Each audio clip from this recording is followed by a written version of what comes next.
This podcast is a production of Unfiltered Studios. If you would like to know more about joining Unfiltered Studios, please visit our website at unfpod.com for more information.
I used to lead the conversations for the SNL Hall of Fame, and Deremy kind of reached out. He was a listener, and he had an idea for a topic. And so, being the I kind of liken myself to being a professional. So I vetted Deremy. I listened to Bigger Than the Game to make sure Deremy knew what he was doing and sounded good on the mic and all that. So I enjoyed their show. So I reached out to him and was like, "Hey man, come on, let's talk about Dick Ebersol on my pod and everything."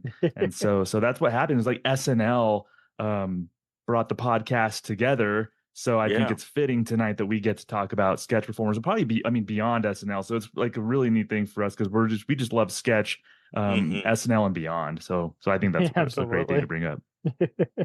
Overall, guys, we were going to also briefly talk about your favorite like sketch show performers. Just kind of another mini-sode. And yeah, I find it funny how with sketch comedy, like there's so many great actors who have gone on to have bigger careers just because they have that charisma and on-screen persona. And then there's others where you're like, yeah, you're only as good as the show you're on. Who are your personal favorites though? When you think back on like, man, how are they so fearless? How are they so witty?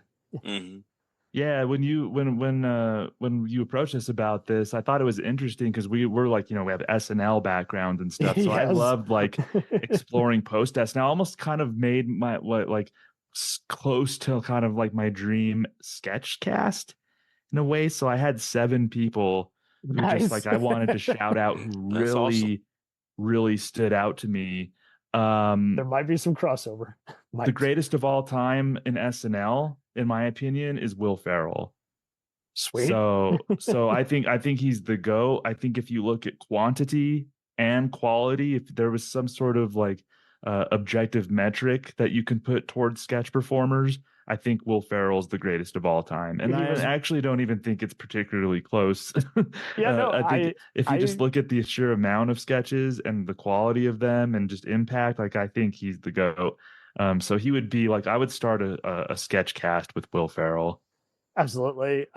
He was on my list too, especially because, I even have seen him, guest star in other shows like before he was well known, including a Living Single episode. He is, I think before he had all those blunt interviews talking about how he gained all this weight because he would do anything for a laugh. I think the fact that he was willing to have all these outrageous wigs and change his voice, I think that's what made him a power player for me. I'm like, whoa, okay.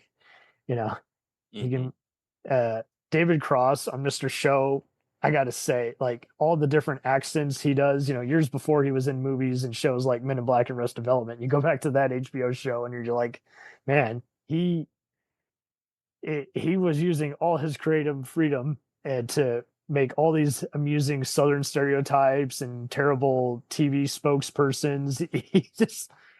He clearly watched a lot of tasteless TV and just said, this is my amusing answer to that.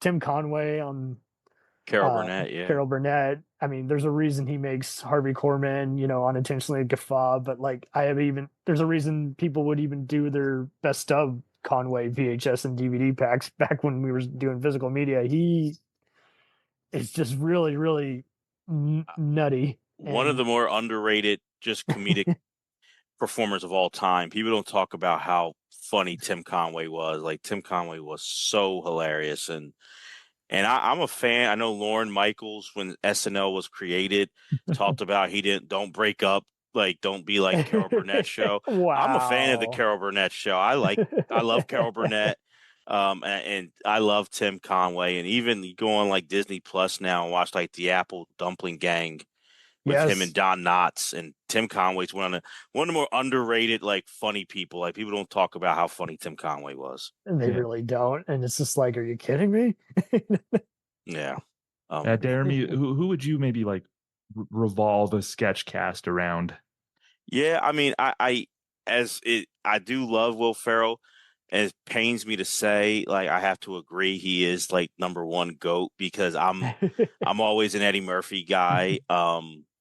And I would say this, I wouldn't make this argument because I agree with you, Thomas. Like, Will Ferrell's number one.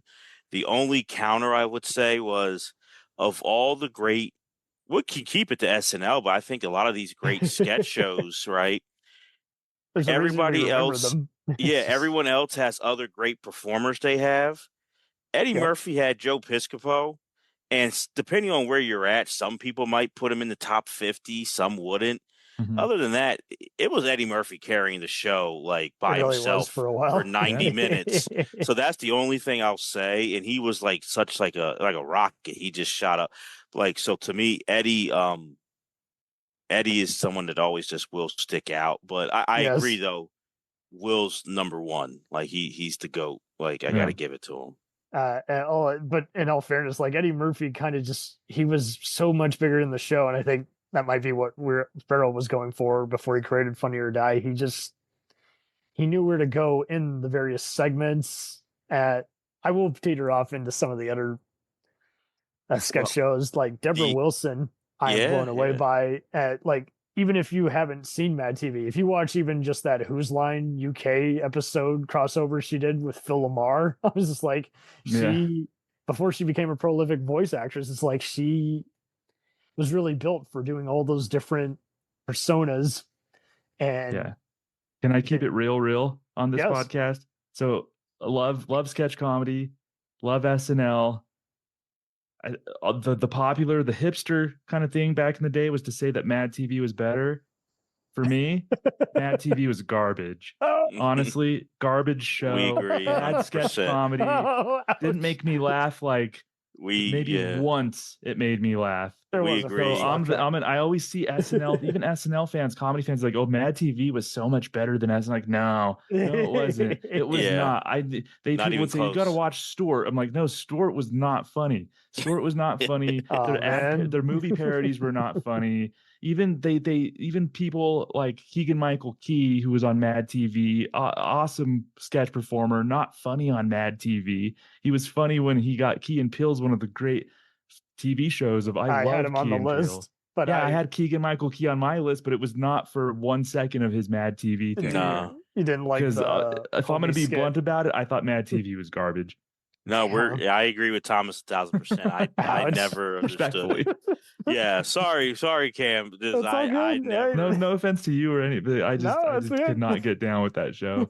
Yeah, that was. And I think the vitriol from me comes from people always telling me how much better it was because they knew I was an SNL fan, and they're like, snobs Mad TV, and I'm like, dude, miss me with Mad TV. I've tried.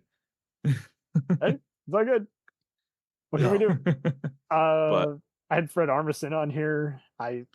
He disappears in everything I see him in. Yeah, Portlandia. I preferred him in Portlandia to SNL. Yes. Honestly, that's a hipster take probably from me, but I actually he was more palatable to me on Portlandia. Mm-hmm. Yeah, he was good. Well, I wouldn't be one of my first loves of anything was In Living Color. So just the Wayans family, but specifically Damon Wayans, because the new SNL, the new 4-part doc that came out on Peacock, they have an episode strictly for the 85-86 season Mhm. when Lorne, returns. And if people don't know, like Damon Wayans, a lot of Robert Downey Jr., a lot of people were on that cast, and Damon gets fired, during the season, and he Yes, he wasn't really does. used and all that. And I think it's amazing, though, 5 years later on In Living Color, I mean, to me, the breakouts, I mean, David Allen Greer's great, Tommy Davidson, but the two that stick out are him and Jim Carrey. I And had like Jim Carrey on mine. what they did, Him and 35 Davidson. years ago, Yeah.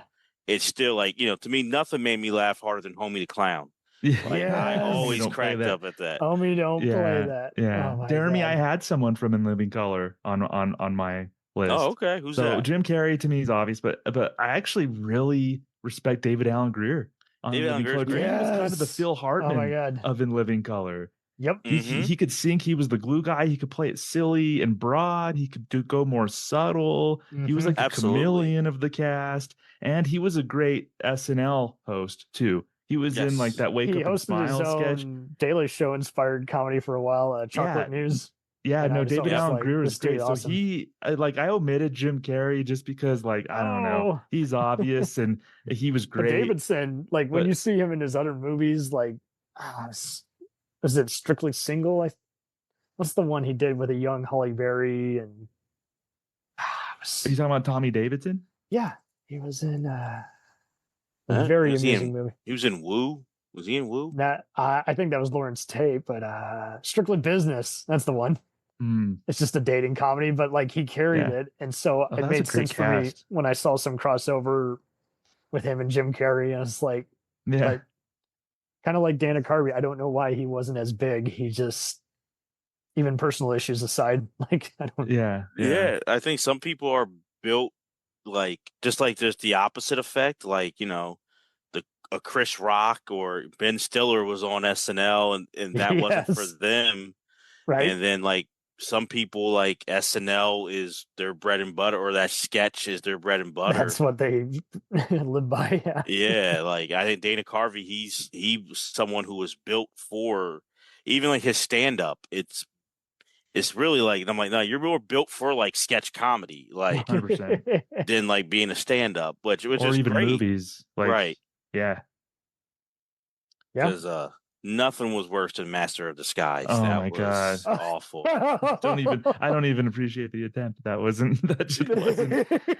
just wasn't great. The Kids in the Hall was like one of my when growing up, I was an SNL and Kids in the Hall. That's what I watched. And from that cast, my favorite from that cast or Bruce McCulloch on there. My favorite from that cast was Bruce McCulloch.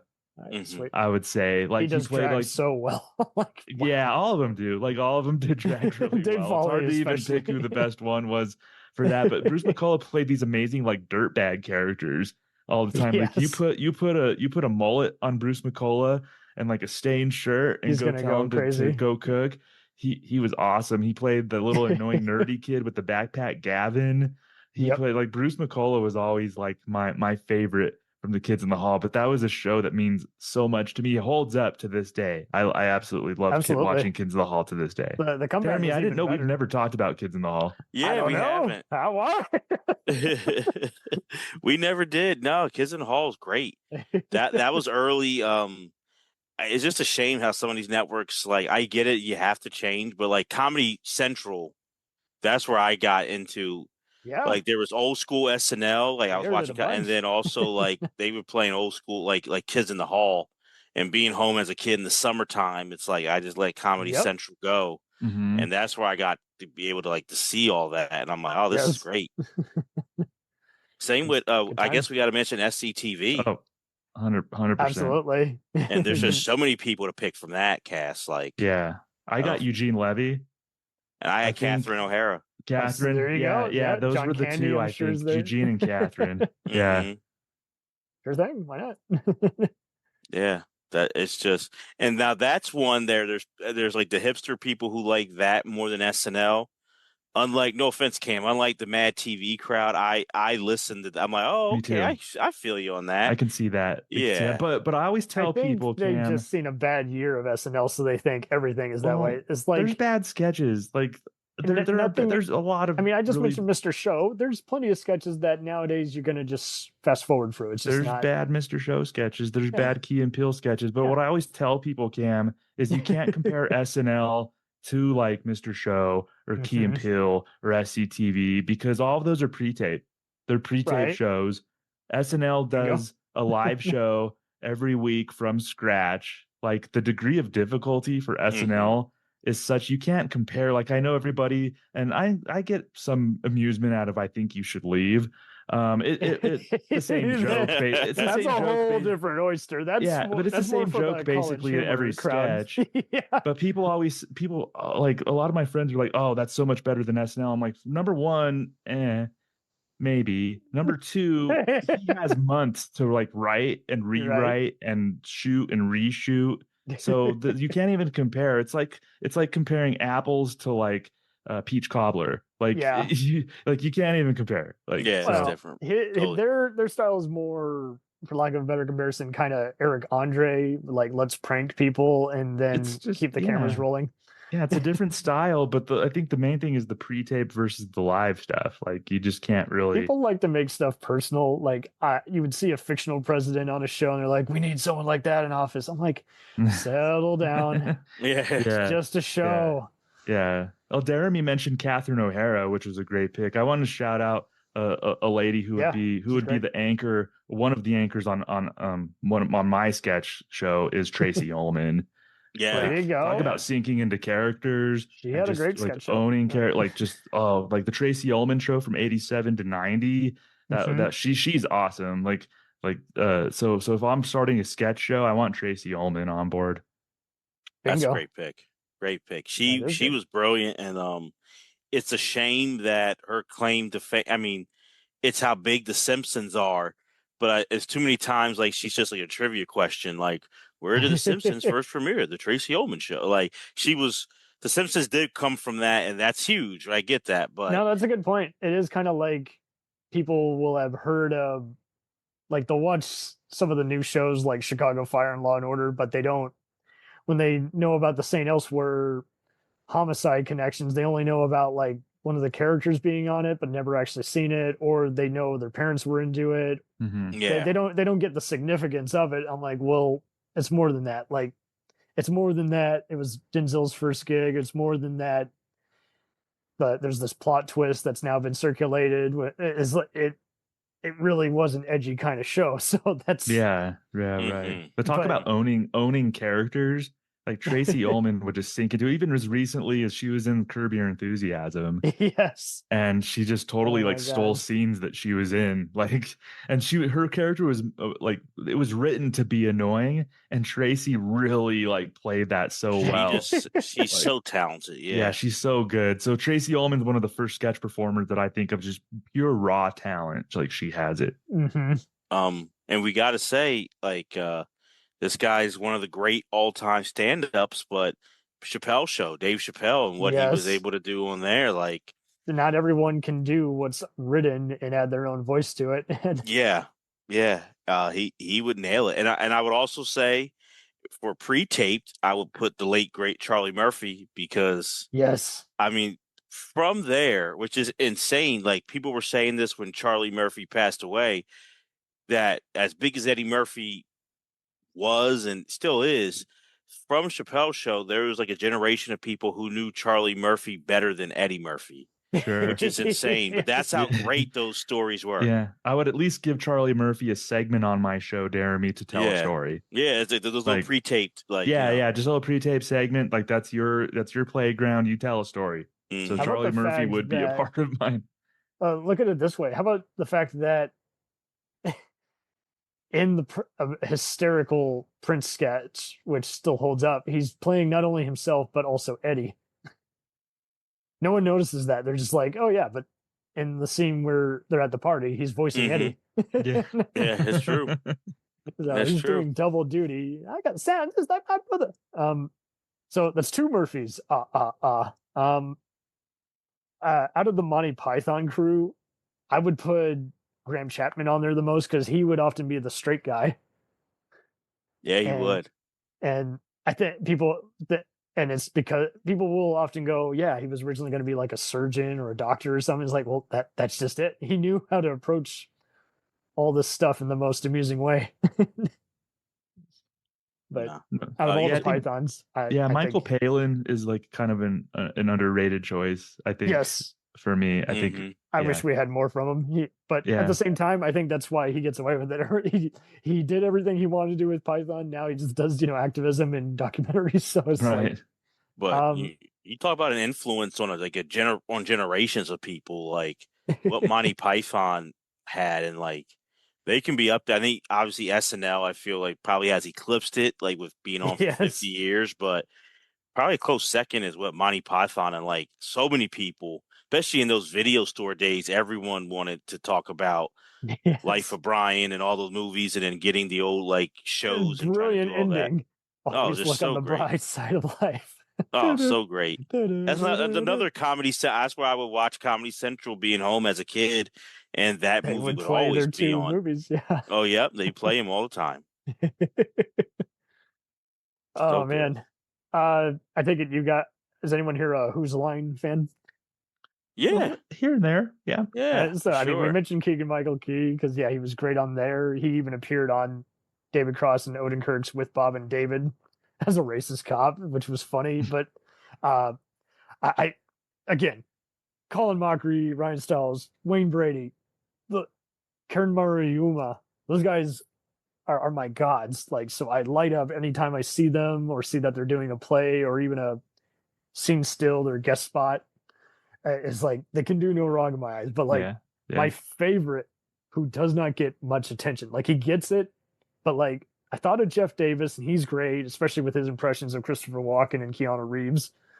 But Brad Sherwood, I just really latched onto the most because like he had been on a canceled Fox sketch show called The News, Yeah, and there was just something about it. He would do everything from being a flirtatious character to playing a Transylvania bad guy to just other just very stupid inept characters he would portray on there. And I'm like, he gets it. He is in it to win it. He is all about doing it service. And I think he said it best when he talked about it in an interview, is like, I'm not a Tom Hanks guy, but so I'm focusing on just the comedic side instead of being a great actor. It's like, is the comedy working? So I think it's interesting seeing how many of these actors that's what they focused on the most. Be a great sketch performer versus being a great actor. he's yeah, he's just, Yeah. is the scene working? Am I following all the improv rules? You know. Yeah, and that's interesting. Improv, like it's a different muscle than sketch, but it's like it's very fascinating to me. Like sometimes I'll catch videos of like Improv Olympic or ASCAT or something and see Yeah. a lot of these really What a see a lot great of these name. really But yeah, yeah, I know. right. I know. I'm Yeah. familiar with that. Yes. Yeah. Great. This is it's just an interesting like seeing all these like really talented people. I've really tried improv like at the surface level, and it just respect them so much. So like definitely a different muscle, but like very very much in this whole realm. A lot of like these sketch performers kind of started getting their flexing their muscles like doing improv. Yes, they did. they they were down to play the game. Mm-hmm. They weren't gonna they weren't I wouldn't say they were gonna stomp on anybody because like it is a collaboration, but I'm glad I had exposure to that at an early age when I was like 8, because it's like you actually value what goes into making the sketch work. And when it didn't work, they still follow the rule of improv where they congratulate each other and you get back up and take a bow. Yeah. So it is more theater based versus, you know, will is this not funny? Do we have to insert a laugh track? It's right, right. And there's I no think rescuing you. that's what I feel safe to assume that you both are also, comedy nerds too, where like it is a different part of the brain because there's sketch performers who they couldn't do stand up. That's not them. No, And not at there's all. stand up performers who Yeah. they can't do sketch. Like people think, oh, comedy, and like, okay, like that's just, but there's so many different like little like, I guess what's the word I'm looking for? Like subgenres into that. And not that, I give people who can cross over well. Like a Chappelle did it, Eddie Murphy did it, like Damon Wayans, who can do stand up Yes. and do sketch really like great. I give them so much credit because that's a different like brain, like Whole that's a different different beast. brainwave. Yeah. Yeah, yeah. You know who's great at it as like an SNL host, like a great stand-up that I love, and it's Nate Bargatze. Yes, Nate yes. Yeah, Bargatze. Nate's like flexed sketch yeah, muscles Bargatze, that I'm yeah. like, yeah, wow, the With whole playing all Washington's those Dream. different politicians and Fox News guys, I'm like, my God, this guy is dangerous. He Yeah, even won a well, Grammy. I'm like, whoa. yeah, he was in the Washington's Dream sketches that become popular in recent years. So like Bargatze, John Mulaney's one of them too, Right, who right. who's good in sketch as well. So Yes. yeah, you're right, Jeremy. I'm with you. Yeah. Um, I do applaud Will Forte and Kristen Wiig because like when they both started, they were just in the background, and then once they had to go to the front, it's like I respected them even more. It's like Kristen has to do all these gross characters, and Forte said he wasn't ready to be the guy who had to impersonate George Bush, but he's like, someone had to do it. My name's on the platter. I'm going to give it my best shot. I'm not going to play it like Will Forte or Dana Carvey played it, but I'm also not going to, be a nervous wreck. I'm going to do my impression of his Yeah. accent. No, they're two examples of what I love about. I know Lauren, he's the ultimate like final say so, but he has Same. people around him to help pick. But he brings a variety of everything to the show, Yes. and because I think like Will Forte, Thomas and I did an episode on his podcast about Tracy Morgan. They're not the typical like sketch performers, or They even really aren't. Kristen Wiig, was unique, and like for Lauren and those producers to see something and hire them. And I know Thomas is a big Will Forte fan, and it's like, yeah, he brought a uniqueness to the show that I liked and I Yeah. enjoyed, and he brought Yeah. something that, yeah, you got to put his sketches on late on the Yes, you show. do. Like it's an acquired taste, but I'm glad like Exactly. it wasn't just okay, like this is NBC. It's like, nah, like you're getting something different with Will Forte on there. So I appreciated that. Yeah, there was a point there where Will Forte for me was the bright spot of some otherwise miserable couple seasons of SNL. Absolutely. Yes. And I agree. honestly, like agree. his sketches were like what I would look forward to, because those were some pretty bad seasons before, let's say before 2005 or so. Like after Will Ferrell left, and then up until 2000, there was like rough. 2 or 3 seasons that were really bad. But Will Forte was like the bright spot for He me. definitely was. Yeah. He definitely was. I'm with you. It was one of those. I'm like, we doing this? Right, let's do this. Yeah. He went there. I liked it though. He was unique. He had a unique voice. I'm with you. You never knew where it was going to land, and when it did, you're like, okay, well, this is where the dominoes have fallen. And Kristen, to her credit, she had a great interview with Conan O'Brien's podcast recently, where they talked about she never let a sketch failing eat her up, and Conan was the same way. It's like I'm talented enough. Clearly we didn't have the right crowd, or maybe it was just funnier on paper. But if I keep just letting that eat me up, I will never learn. Which you're right, Cam. I heard her say that. That's great advice. As easier said than done. Oh, it absolutely is, because it still bothers you, and it's kind of like when someone comes up to you and says, "Don't panic." What do? You instantly panic. Wait, whoa. It has the opposite effect every time. Yeah.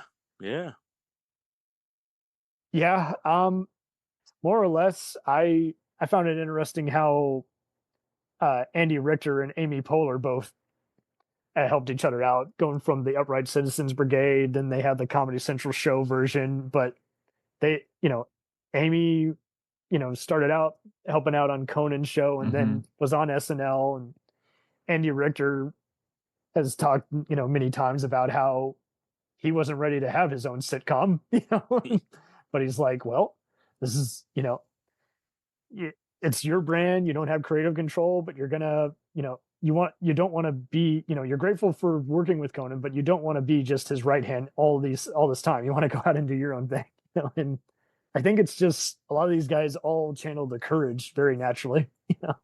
Yeah, for sure. Yeah, Amy Poehler would be one that I would shout out too, for her work with like Matt Besser and Matt Walsh Oh on man, Upright good stuff. Citizens Brigade. Like Mhm. she was one of like she and Keenan Thompson, and there's a handful of Funny. them. I guess Taron Killam too. Yes. Were on sketch shows before SNL, but Amy and like yeah with Besser, Walsh, and Ian Roberts, like they had their thing on Upright Citizens Brigade.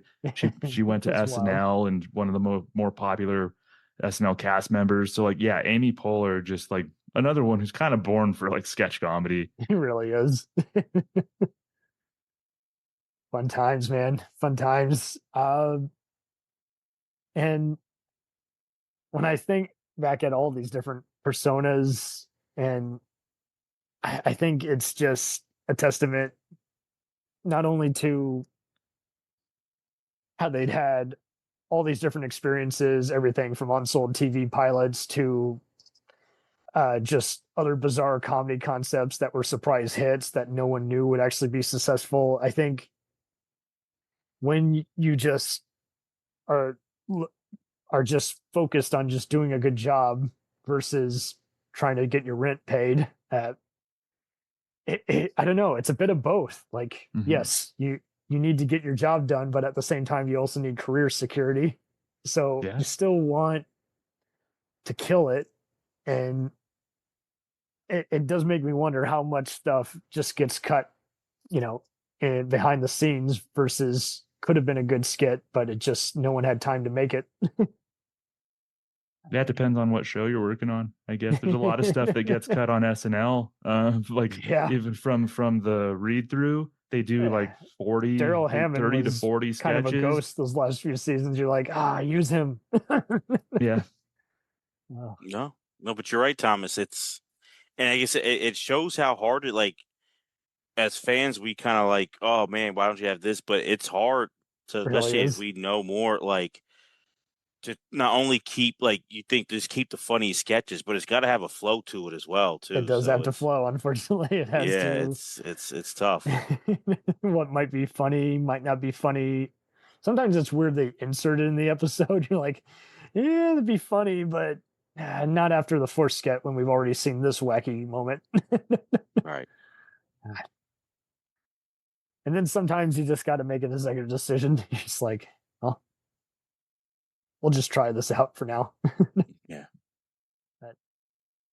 But, ultimately, guys, I applaud what you're doing with the SNL Nerds podcast, just because that it just gave some fun perspective on why certain sketch performers really killed it and during their respective years. And it is funny how you did bring up Robert Downey and the Michael Hall, because like they're still best buds, but they kind of just looked on that as a season where they're just like, I got to do what I wanted to do, but then I didn't feel like I fit. I applaud any actor when instead of reacting to all the harsh criticism, they just say, let me tweak that so that this works for my brand and this is also an element of what I want to do. Yeah. And, Yeah. it's not easy. Yeah, no, we appreciate that. Thanks for you actually plugged my buddies Darren Patterson and John Trumbull on SNL Nerds. Yeah. Those are my pals. Darren Patterson's a friend of mine, so they do SNL Nerds. Deremy and I do Pop Culture 5. Right. But I do love Pop Culture 5 because like you guys that means always a lot, well, but you make use of your 5s. It's so hard to pick a 5. Yeah, it is. 10, you'd be here all day. It is. And you guys are always quick to find a amusing clip that complements the scene. No, I gotta give props to Thomas. He's brilliant when it comes to doing that. And for people who don't, like, when we were talking about the show, and I don't know if I've ever told him this, but like when he was like, I think 5 is right, and then in my mind I'm like, okay, but I'm like, that might be too short. And then we started doing it, and I go, no, man, 5 is perfect. Yeah. You were right. Like if we did 10, it'd be the episodes would just drag on and on and on and on. It'd be a 3-hour tour. It'd be Gilligan's Island every episode. Oh my god. I just did a Gilligan's Island episode. Yeah. So I'm like, Thomas was right, man. 5 is the right number. Thanks, my man. Yeah. Just gotta stop right there. Just yeah, exactly. Oh man. So I applaud you guys just for just having the strength to just want to have a fun round table, because not everybody likes to do a round table. Circle around, and it was so funny how the veto finally got used. It's like they're never going to use it. It's like, nope. It's not the second time. We do have that veto if one of us only has, and it's never done with spite. It's always just like, that's there's never spite with us. It's a good role, but this isn't them at their best, or I don't know. We respect each other. It's all in good fun. Absolutely. And if there's ever a veto, it's not spiteful. We're in it to have a good time and chat, and we're good friends. So it's like, it's awesome because every week I look forward to having like a fun conversation with like a good friend of mine. Absolutely. There you go. I couldn't say it better. Yeah, he's so right. And just real quick before we wrap it up, just to connect it to the Marty thing, it's like we joke around, but I love that Thomas takes a chance and he goes for something deep because it spices it up. And to me, like, it's brave in the attempt. Like, we could always go chalk. And then it makes me go like, I got to dig deeper to like find something sometimes because I think it's good. Like, man, that's hard to do. Like, not the obvious choice. And so he's my friend. I have too much respect for him, but B, I wouldn't want to shut him down. Just like Marty doesn't want to shut down those people. Down. I wouldn't want Thomas to not try to go for that. Like I love hearing him go for it. So it's always good. Then Deremy has like such a breadth of knowledge with pop culture, and I feel like that pushes me to be at my best every week because I know when I get in, Deremy's going to be at his best. So it's been a good thing. So you could check us out, Pop Culture 5. That's spell out the number 5. That's FIVE. So Pop Culture 5, Spotify, Apple Podcast, wherever you get your podcasts. So thanks, Cam. It was awesome. Thank you so much for having us. Leave them a review, guys. Leave them something, please. Yes. Yeah, absolutely. No, this is awesome, Cam. Thank you, man. Yes, anytime. And welcome back for another fun topic. But I can't wait to see what actor or singer you guys cover next, because, I mean, you guys are also, I mean, I got hooked on, what's the great music podcast? There's a bunch. There's Hit Parade. Hit Parade, yes, because Deremy was making so many deep takes on this. It's like, see, again, what do podcasters love? Other great podcasts. Right. Absolutely. No, I appreciate and your words, your emails, very kind, and I, we appreciate it, and that was cool when you wrote that. You said like you like Hit Parade. I'm like, yeah, like it's a podcast that inspires me a lot. So I'm really appreciative. So thanks, man. Anytime. We'll return after these messages. Hey, it's Brent Pope, the host of Breakfast with Brent Pope. You've seen me on some of your favorite TV shows saying things like, "Give it up, Jimmy. You got to sink this putt to win." On Breakfast with Brent Pope, I sit down with guests from the entertainment world, and we do it all over breakfast. Or should I say Brentfast? Every week on Brentfast, you get inside Hollywood info and tips, great breakfast recs and booty debates. Most of all, you get the most delightful 30 minutes of your week. So dig in. It's Brentfast time. Listen at Brentfast.com, Apple Podcasts, or wherever fine podcasts are found. Do you ever find yourself thinking about who would win in a fight between Goku and Superman? Hi, I'm James Gavsey, and on the Who Would Win show, me and my co-host Ray ignore anything important happening in the outside world and debate fictional battles between characters from comics, movies, and video games. We got a new show every week, and almost always am I the winner. Yeah, not true, Ray. In the past, we've discussed such matches as Captain America versus Darth Vader, Solid Snake versus the Iron Giant, classic matchups like RoboCop versus Terminator, and even the Muppets versus Sesame Street. That one was crazy.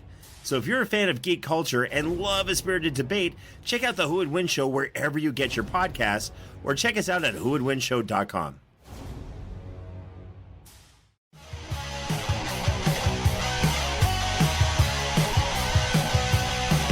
Follow us on the web on Facebook, Twitter, and Instagram. The podcast is available on Podbean, Spotify, iHeartRadio, Anchor, Apple, and anywhere else podcasts are available. Feel free to review our show and leave comments on any of those sites. Thanks a million for listening. It's a gentle